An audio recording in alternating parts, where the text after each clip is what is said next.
In today's video, I'm going to teach you how to unblock a user on chess.com. Unblocking someone on chess.com is quick, and there are two straightforward ways to do it.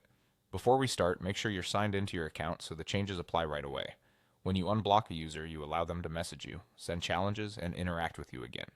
This doesn't automatically add them as a friend. It simply removes the restrictions you previously set. The first method is from the person's profile. If you know exactly who you want to unblock, this is the fastest route.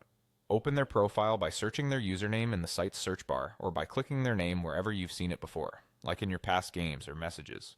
On their profile page, you'll see an unblock button where the block button used to be. Click unblock, confirm if prompted, and you're done. This is ideal when you have a specific user in mind and want to restore interaction immediately without digging through lists.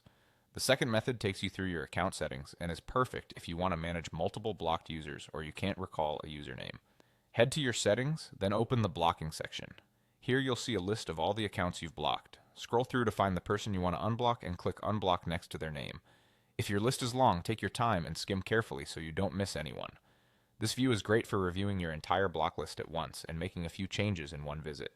Both methods give you control over your blocked users and make it easy to adjust your preferences as your interactions change. After unblocking, give the page a moment to update.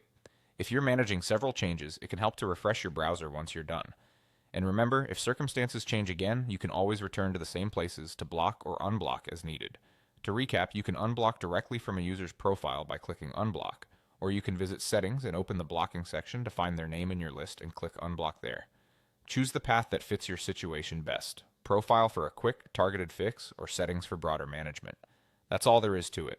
Now you're ready to manage your chess.com interactions smoothly and get back to enjoying your games.